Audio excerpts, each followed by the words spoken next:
sentence? Everybody has got the text? The chapter, the divine worker, the paragraph, again, the sign of the divine worker. Yes, Ranganath. So, I am reading each sentence. Again, the sign of the divine worker is that which is central to the divine consciousness itself. And what is that? A perfect inner joy and peace which depends upon nothing in the world for its source or its continuance. Okay? It is innate.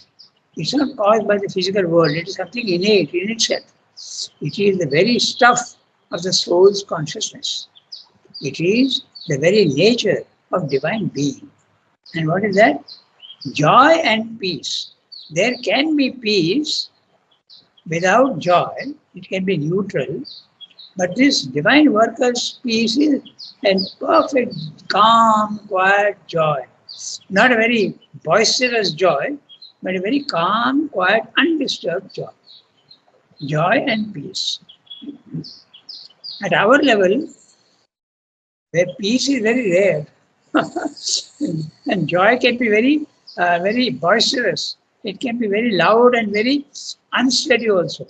But this joy is absolutely on the calm, and on the contrary, calm, undisturbed. It is innate. It's the very stuff of the soul's consciousness. It is the very nature of divine being. The ordinary man depends upon outward things for his happiness. Okay? All our happiness has got a starting point and an ending point, and it is caused by something always. It is always caused by something. Someone praises me, I am happy. I get good food, ice cream, I am very happy. Okay, so but the divine worker is always happy without any cause. That's all. The ordinary man depends upon outward things for his happiness. Therefore, he has desire. Therefore, he has anger and passion, pleasure and pain, joy and grief. Therefore, he measures all things in the balance of good fortune and ill fortune. None of these things can affect the divine soul. It is forever, it is ever satisfied, without any kind of dependence. Nitya Tripto Nirashraya. Nitya Tripto, eternally happy, satisfied. Tripta, satisfied. Nirashraya, without any depending on anybody else. With no dependence at all. Independent. For its delight, its divine ease, its happiness, its glad light are eternal within him. Delight, ease, happiness. Okay. This is the same thing. Its divine ease, its happiness, its glad delight are eternal within him, ingrained in itself. Atma Rati, engaged in the soul. Atma Rati. Rati is the being engaged in, plunged in, concentrated on. Antasukho, antararama. Okay? Happy, sukha, always happy within himself, and also arama, peace and calm, quiet. Tathanta jyoti evacha. Tathanta antar jyoti. There is a light within, which is spiritual light.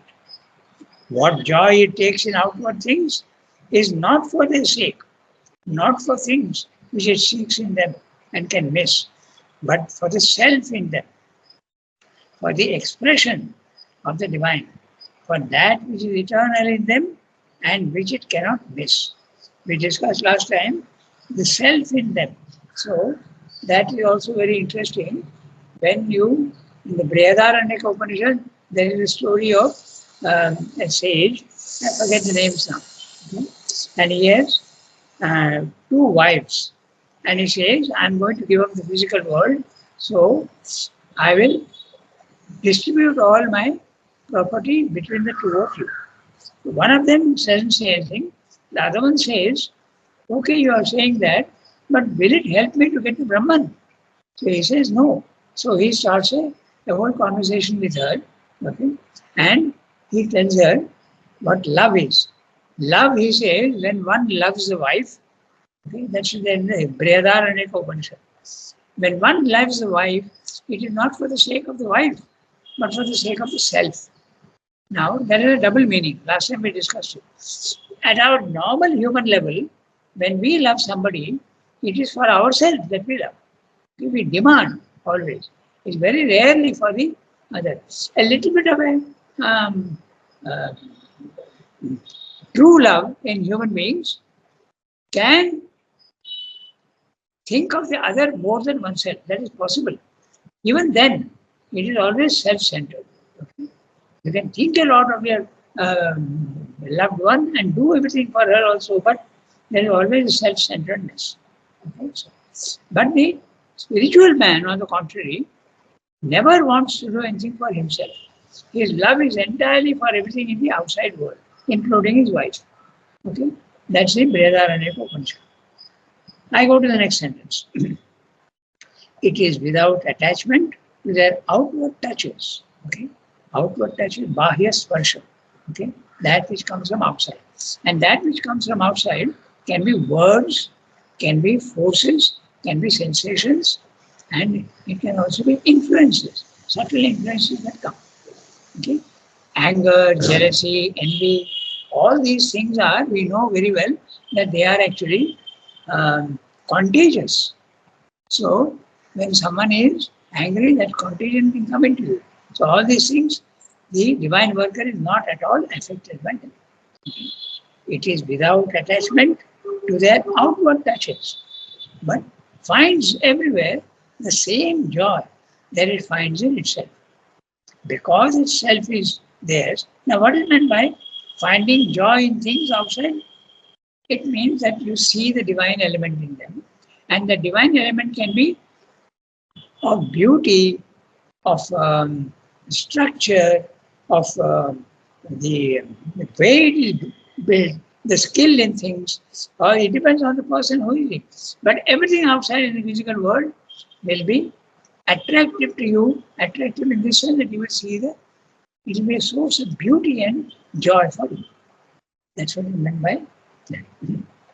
It is without attachment to the outward attachment, but finds everywhere the same joy that it finds in itself, because itself is theirs. The cosmic consciousness, everybody is part of you, and you are part of everybody else. Has become one self with the self of all beings, because it is united with the one and equal Brahman in them through all their differences. Okay? Brahma Yoga Yuktatma, Sarva Bhutatma Bhutatma. Sarva Bhutatma Bhutatma. You are the Atma of every other Atma. It does not rejoice in the touches of the pleasant or feel anguish in the touches of the unpleasant. Neither the wound of things, neither the wounds of things, nor the wounds of friends, nor the wounds of enemies can disturb the firmness of his outgazing mind or bewilder its receiving heart. Why is he talking about wounds? Because he is on the battlefield of Kurukshetra and he is going to now wound his enemies, but the enemies also will wound his friends. So that's why he's saying he will become absolutely immune to all these things. It will not produce any anguish in him.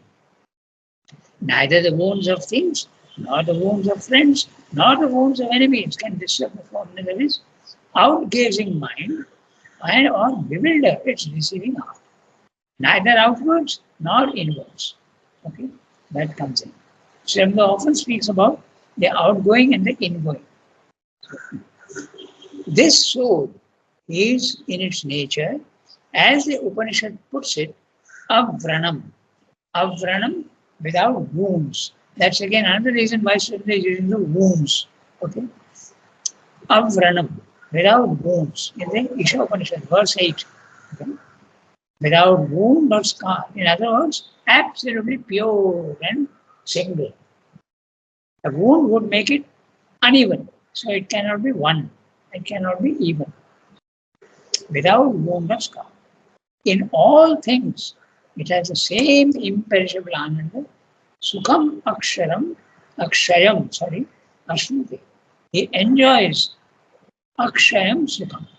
Akshayam, that which is cannot be reduced or increased. Akshayam. It never can get reduced. Akshayam, that which is eternal. That's what he's saying in the para. Now we can go to the next Um, para. We can read. Rangada.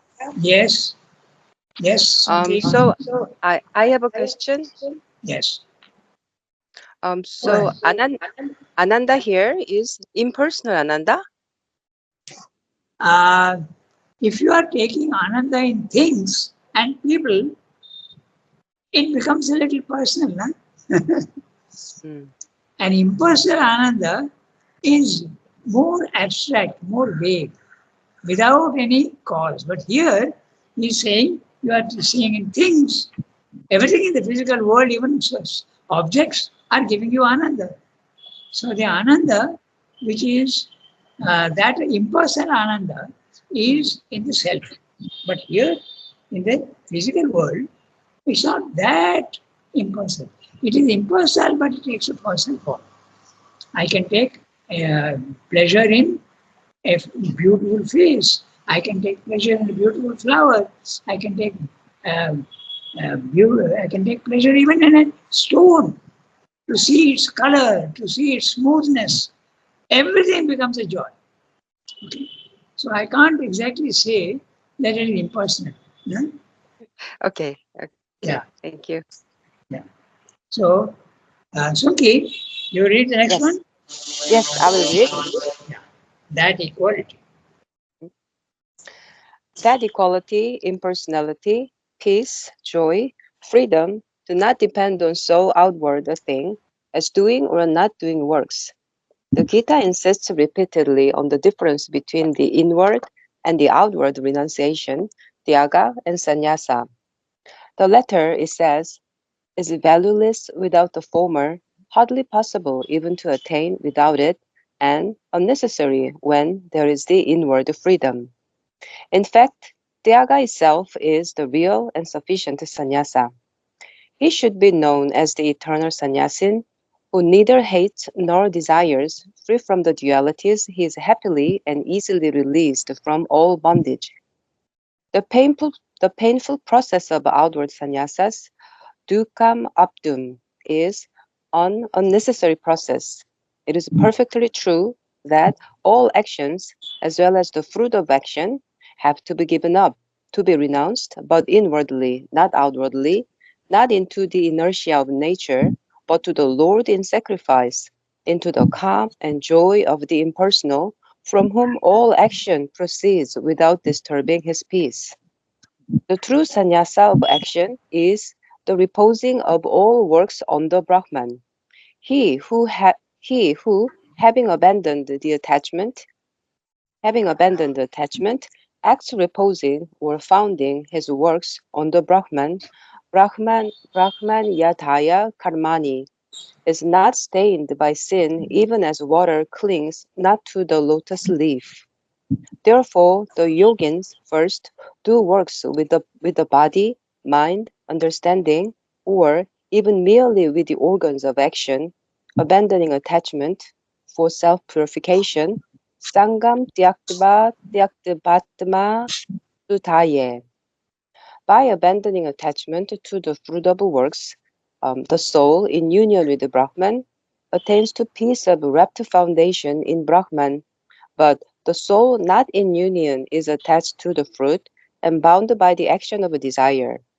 The foundation, the purity, the peace, once attained, the embodied soul, perfectly controlling its nature, having renounced all its actions by the mind, inwardly, not outwardly, sits in its nine-gated city, neither doing nor causing to be done.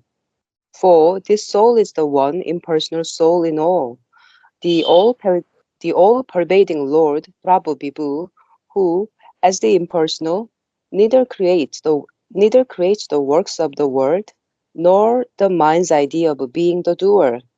Na karitritvam na karmani, nor the coupling of works to their fruits, the chain of cause and effect. All that is worked out by the nature in the man, Swabhava, Swabhava, his principle of self-becoming, as the word literally means. The all-pervading impersonal accepts neither the sin nor the virtue of any. These are things created by the ignorance in the creature, by his egoism of the doer, by his ignorance of his highest self, by his involution in the operating of nature, and when the self-knowledge within him is released from the dark envelope, that knowledge lights up like a sun, like a sun, the real self within him.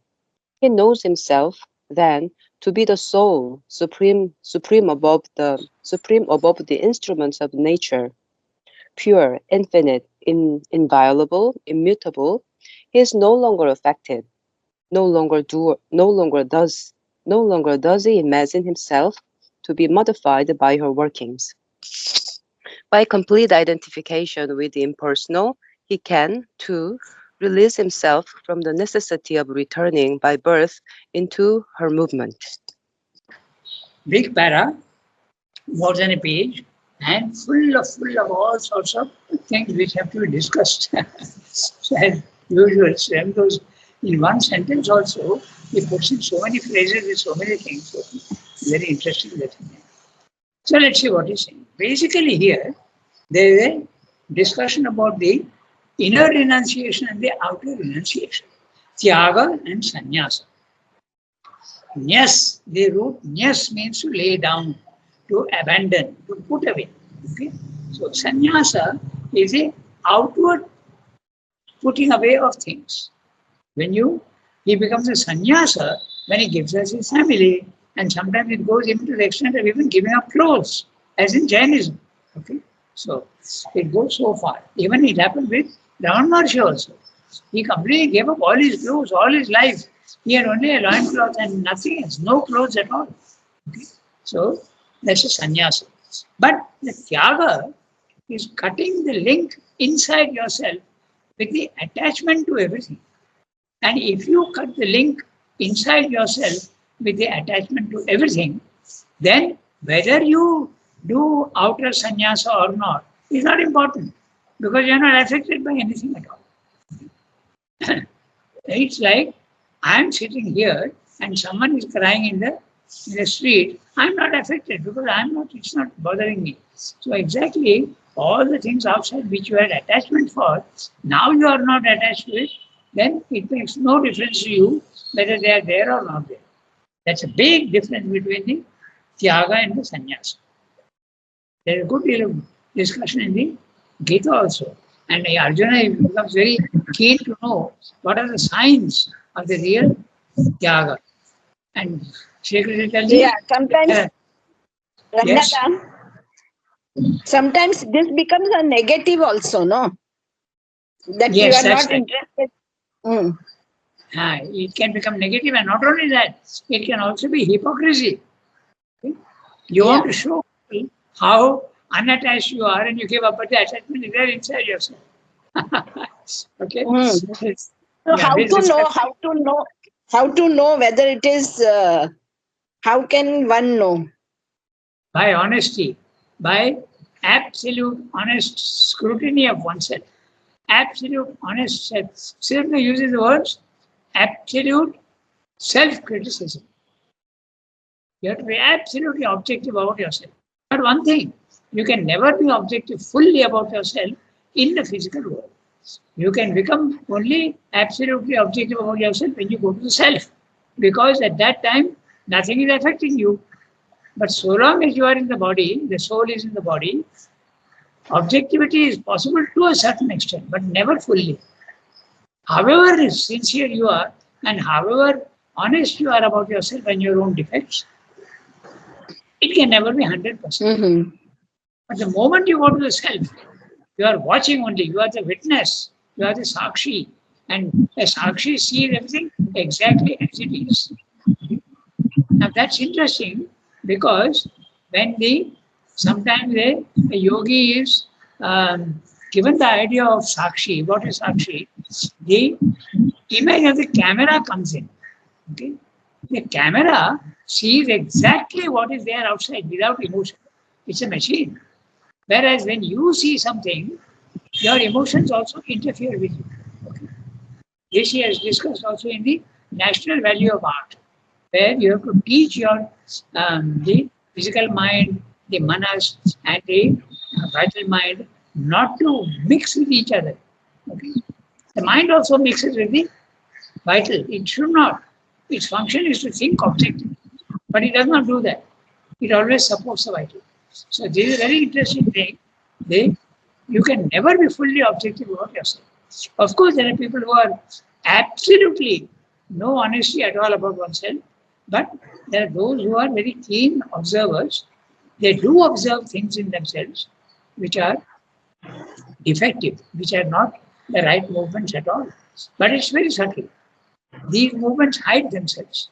The vital, as Srendo says in the synthesis, is a is a uh, is a cheat.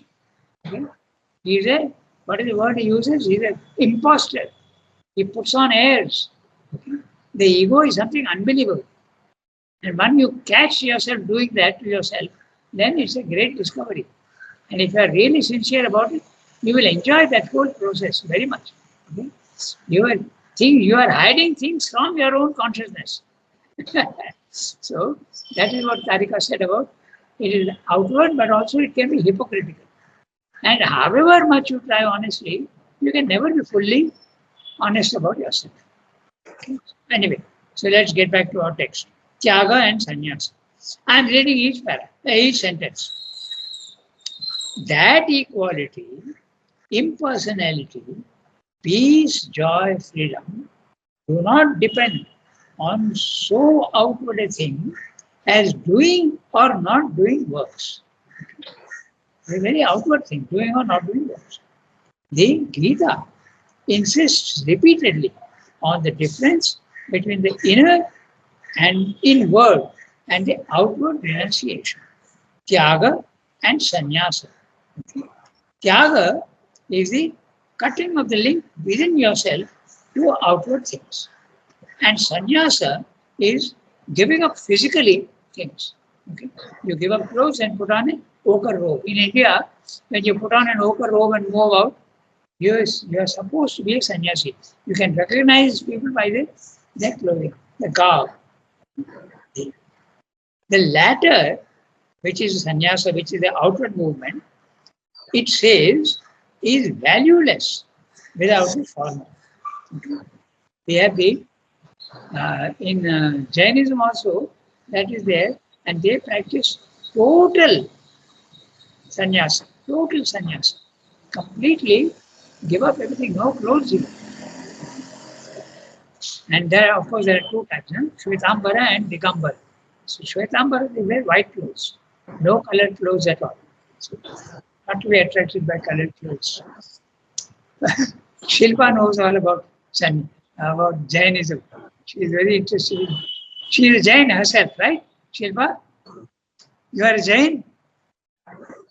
Okay. Yeah. Yeah, we have had some discussions about Jainism. Jainism is a wonderful philosophy, very, very interesting. So anyway, let's get back to our Tyaga and Sannyasa. The latter, it says, who is the it? Gita. The Gita says the sannyasa, the latter, is valueless without the former. Okay. Now, Sam has something very interesting to say. He says that tyaga is the real thing, and whether you give up outwardly or not is not so important. The real renunciation is the inner renunciation. And yet at the same time, he says that sometimes to test yourself, a outward sannyasa also is necessary. You may pretend that the favorite clothes of yours are a very beautiful pen and I don't want to lose it. But if someone asks you for it and you give it away, whether it's going to give you a pinch or not. If it is giving you a pinch, you are attached to it. If it does not give you a pinch, then you are really not attached to it. So sometimes you have to test yourself. So you have to go through that period in Pondicherry for a long time, no clothes, hardly any food. Okay? It lasted for fairly long. They were all surviving on borrowed money. And when the money started coming from Chandanagar, then they paid off the debts. Okay? So, sannyasa and tyaga. The latter, it says, is valueless without the former. Hardly possible even to attain without it. Okay? So, in other words, total outward sannyasa is not possible also without the inner. You may give up the outer, but the attachment will remain inside you. The latter, it says, is valueless without the former, hardly possible even to attain without it, and unnecessary when there is the inward freedom. So, the one who is absolutely unattached, he can enjoy things which he enjoyed in an attached manner earlier, but when he is free, he can continue to do those things without attachment. Okay? For instance, a very simple example, okay, someone is very fond of sweets. It's a very simple example. And he is attached to them. He can't do without them. I know several people in the ashram who are attached to sweets. They can't do without a sweet in the after dinner or lunch. Okay. Now, if he has become free entirely, it makes very little difference to him whether there is a sweet or not. But if there is, he can eat it, but without any attachment. That's a difference between the tyaga and the sannyasa. In fact, tyaga itself is the real and sufficient sannyasa. Tyaga is itself enough. He should be known as the eternal sannyasin who neither hates nor desires. Free from the dualities, he is happily and easily released from all bondage. Okay? The painful process of outward sannyasa, dukkham aptam, is an unnecessary process. It is perfectly true that all actions, as well as the fruit of action, have to be given up, to be renounced, but inwardly, not outwardly, not in the inertia of nature, but to the Lord in sacrifice, into the calm and joy of the impersonal, from whom all action proceeds without disturbing his peace. The divine is constantly creating things, but he is himself absolutely in peace. The true sannyasa of action is the reposing of all works of the Brahman. This reposing is very interesting. Brahmani adhaya. Brahmanyadhaya karmani. That in other words, this is a concept of sacrifice in the Gita, yajna. And in synthesis, so there's 80 pages on sacrifice. Okay? And what is the essence of sacrifice? You do everything physically, mentally, vitally, whatever you are doing, you do it for the Lord. Brahmani adhaya. Placing it in the Brahman. Thinking of the Brahman and doing whatever you are doing, offering it to them. Okay? So, he who, having abandoned attachment, acts reposing or founding his works on the Brahman. Brahmani adhaya. I am breaking up the sandhi, okay, for clarity. Brahmani adhaya karmani is not stained by sin, even as water clings not to the lotus leaf. There is a beautiful image in the Gita. Images in the Gita are absolutely marvelous. So this is also there. Water never makes a lotus leaf wet. Okay. So you are in the physical world, and all these drops of water which come from outside, influences, thoughts, feelings, everything from outside, bahya sparsha, it leaves you completely dry. It has no effect on you. Then you can say that you are fit for the divine work. Therefore, the yogins first do works with the body, mind, understanding, or even merely with the organs of action, abandoning attachment for self-purification. Sangam tyaktva atma shuddhaya. Sangam tyaktva. Giving up attachment for the purpose of purification of the soul. Okay. That's what it is. By abandoning attachment to the fruits of works, the soul in union with Brahman attains to peace of rapt foundation in Brahman. But the soul not in union is attached to the fruit and bound by the action of fruit. Action of desire. So, in other words, When your desire is fulfilled, you will feel happy. And when the desire is not fulfilled, you will feel unhappy. But on the contrary, the yogin, the karma yogin will be absolutely left high and dry. Nothing will affect him. The foundation, the purity, the peace once attained, the embodied soul perfectly controlling its nature, having renounced all its actions by the mind, inwardly, not outwardly, sits in a nine-gated city, neither doing nor causing to be done. Now, this is very interesting. The nine-gated city is very obvious if you count all the orifices in your body. Two eyes, two ears, and two nostrils.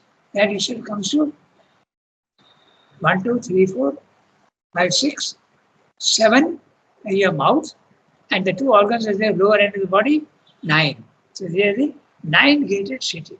Now, this is very interesting. One thing which you should note very carefully. The foundation, the purity, the peace, once attained, the embodied soul.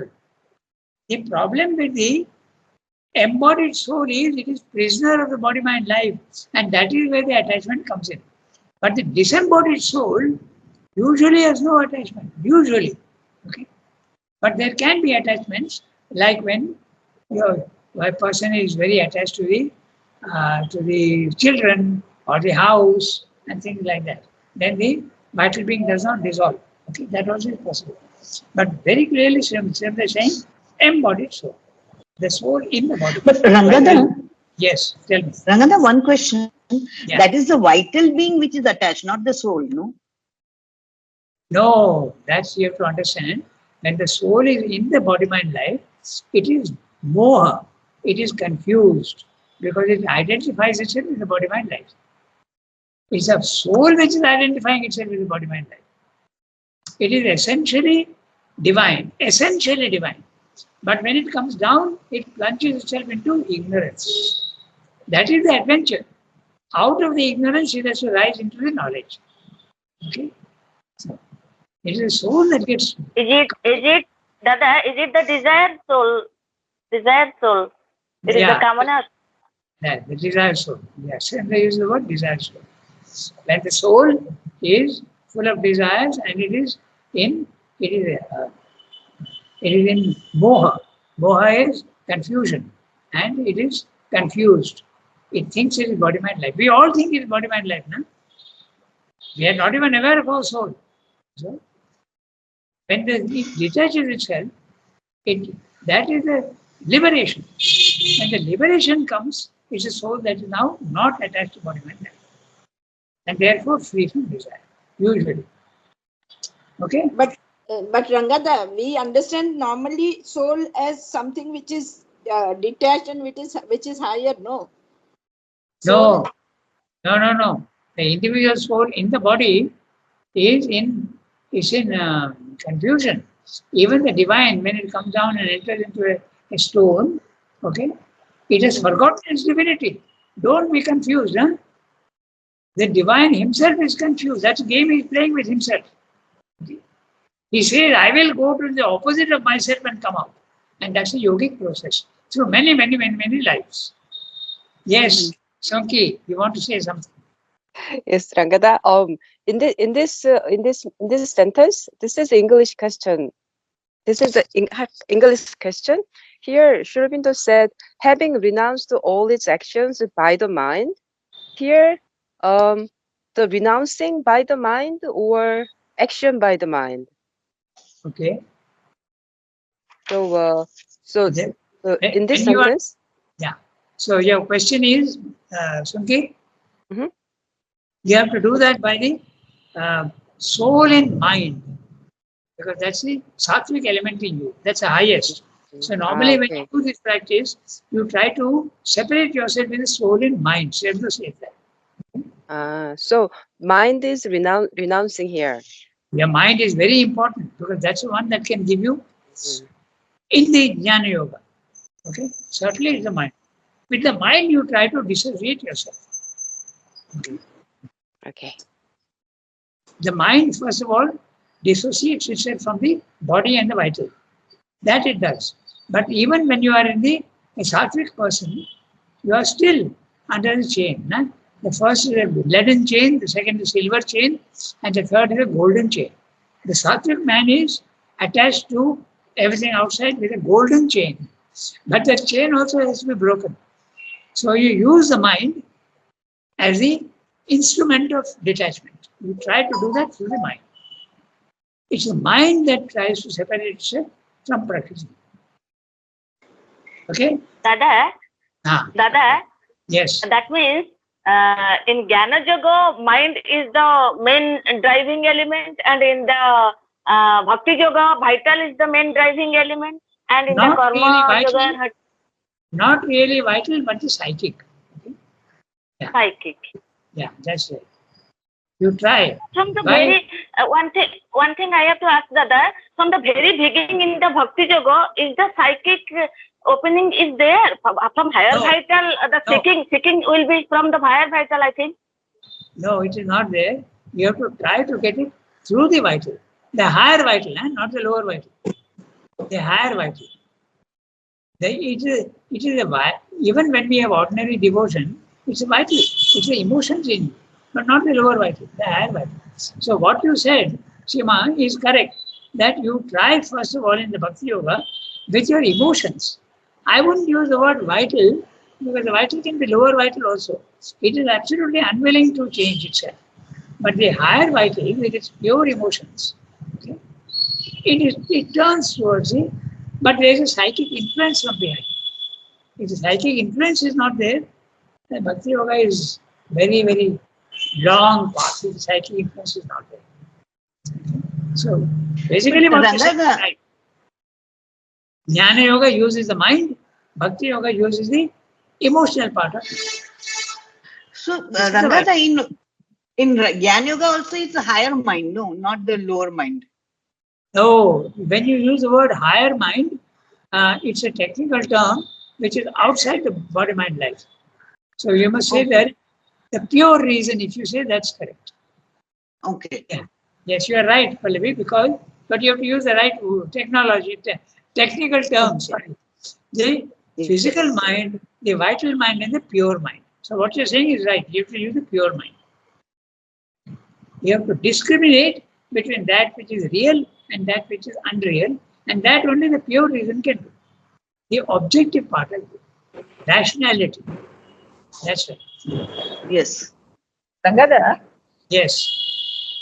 Yes, Archanaji. Rangada, Okay. isn't higher mind, higher mind, part of mind, but higher? Yeah. I'm not here. No, I'll I can't repeat. hear Can you you hear me, clearly. Rangada? I can't hear you clearly. I was, I was asking, isn't the higher mind, the illumined mind, the intuitive mind, also the higher realms of the mind itself? Yeah, the higher mind is the lowest in the spiritual planes of consciousness. The higher mind, and above that is the element mind, above that is the intuitive mind, and above that is the overmind. Yes. There is But a are they gradation a there part of? also. Huh? Now, is it a part of the mind, we will say, or is it other than the mind? No, it is part of mind only because mind actually is a That was very my interesting specific thing. question. Yeah, it's Yeah. an interesting question because it is mind which is there everywhere, from the highest to the lowest. But don't forget Yes. also that the Sat also is there from the highest to the lowest. Don't forget that power also is there from the highest to the lowest. Okay? So, Yes, Sripur Rangada. says mind with an M cap, meaning the Chit aspect, the consciousness aspect. Okay? Even the Ananda is there everywhere. So, So it includes, so when he is saying capital M, then he is including all these?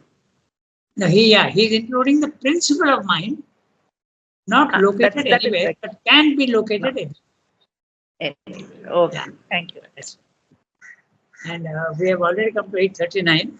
So, we are in the middle of the para.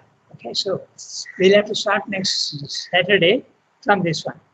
Okay, and there's one very interesting thing which he has said here which I just want to read out, okay, about the Prabhu and the Vibhu, okay. He says that, I just read it, I'll take 2 minutes more, okay. For this soul is the one impersonal soul in all, the all-pervading Lord, Prabhu, Vibhu.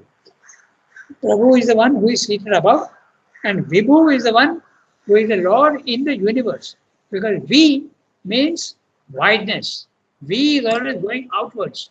The prefix V in Sanskrit means going outwards. So when you speak of Vibhu, he is the one who is there in the cosmos.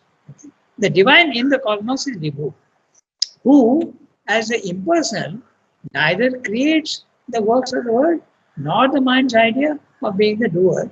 Na kartritvam, na karmani, srijati prabhu. Okay. That's the chapter 5, verse 14. Okay. It says, na kartritvam, na karmani, lokasya srijati prabhu. Na karma phala sanjogam, swabhavastu pravartati. So this is very interesting. The divine is not directly creating anything in the physical world. This you must understand. So who is creating things in the physical world? Universal nature. It is universal nature which is creating the world. And this is a very interesting thing because you have to see it in that way. That famous example which I always give to my students about the man drowning in the sea, thinking that the divine will come and save him. Several ships come and they say, we can take you. He said, no, don't worry. The divine is coming to take me. And finally he drowns. And when he goes to the Lord, he says, why didn't you save me? I was depending entirely on you.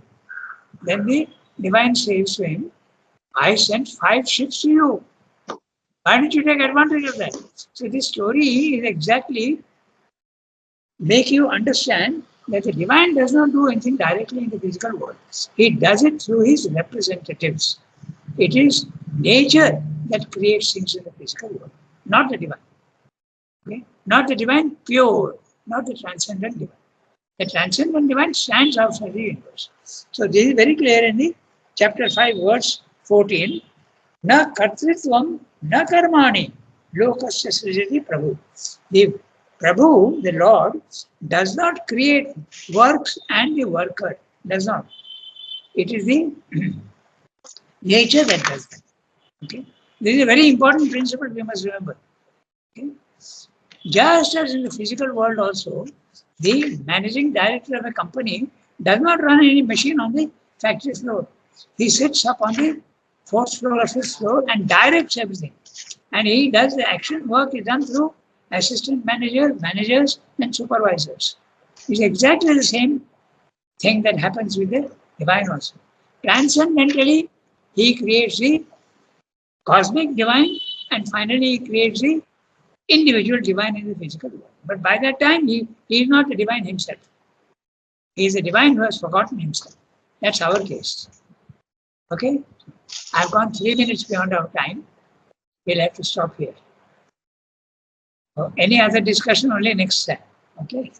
But we'll make a note. This Lord and Prabhu will start from there and finish it. Okay? Yes, I'll make a note, Rangada. Au revoir, everybody. Thank Have a you. nice Thank you, day. Rangada. Merci beaucoup. Bonne journée. Thank you, Dada. Au revoir. Au revoir. Thank you, Rangana.